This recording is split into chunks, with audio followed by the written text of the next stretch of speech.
आपदः संपदः काले देवादेवेति निश्चयी तृप्तः स्वस्थे इंद्रियो नित्यम न वांछति न शोचति। नमस्कार मित्रों, ये जो श्लोक है ये अष्टावक्र गीता के 11वें अध्याय का तीसरा श्लोक है, जिसे हम आज गहराई से समझेंगे। तो आइए सबसे पहले इसके अर्थ को समझते हैं। तो जो श्लोक है वो कहता है, आपदः संपदः काले, अर्थात आपदा और संपदा के काल में, देवा देवेति निश्चयी, अर्थात देवताओं की कृपा के होने या ना होने का निश्चय करने वाला, तृप्तः स्वस्थेंद्रियो नित्यम, अर्थात संतुष्ट जिसकी इंद्रियां नित्य स्वस्थ हैं, न वांछति न शोचति, अर्थात न शोक करता है न कामना करता है।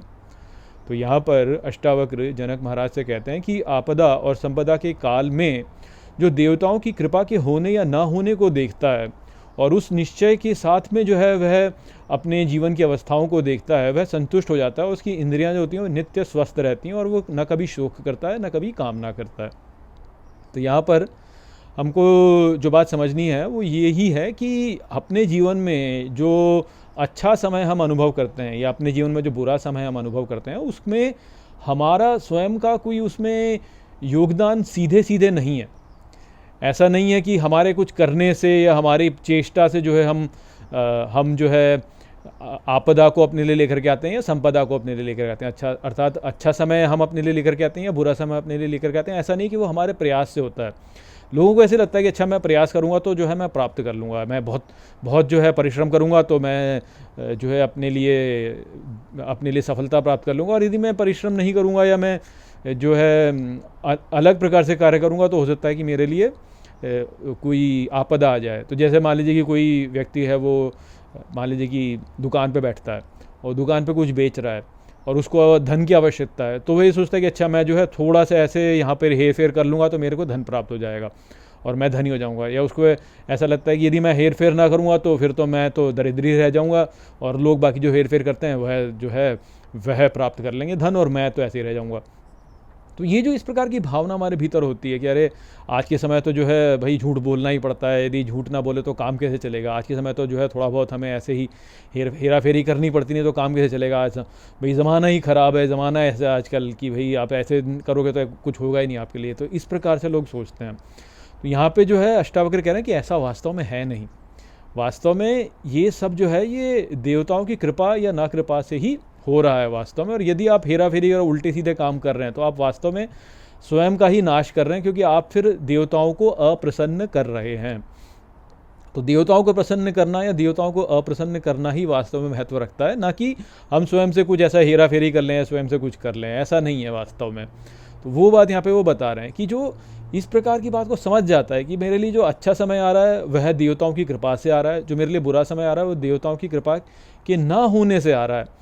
तो वास्तव में मेरे स्वयं के कुछ करने से कुछ नहीं है। मैं देवताओं को यदि प्रसन्न करता हूँ तो मेरे लिए अच्छा समय आ जाएगा, देवताओं को यदि मैं रुष्ट कर देता हूँ तो मेरे लिए बुरा समय आ जाएगा।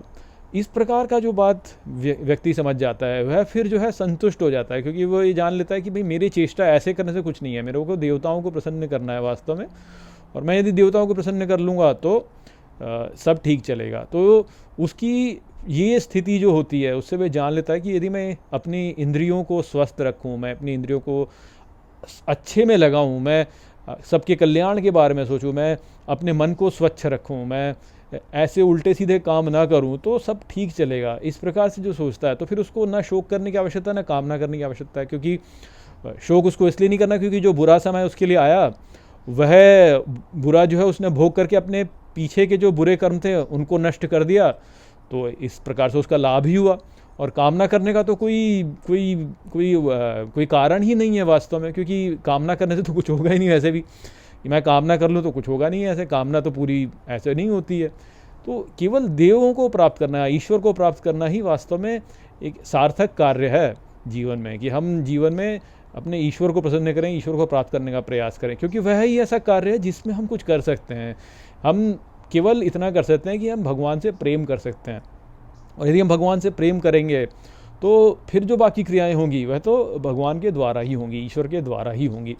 तो ये बात समझ लेता है जो, तो वह कामना नहीं करता है फिर, और शोक करने का तो कोई इसमें अर्थ ही नहीं है, क्योंकि शोक कोई बुरा यदि हो जाए तो उसमें तो मेरे बुरे कर्म नष्ट हो गए, तो ये तो अच्छा ही है मेरे लिए कि मेरे बुरे कर्म नष्ट हो गए।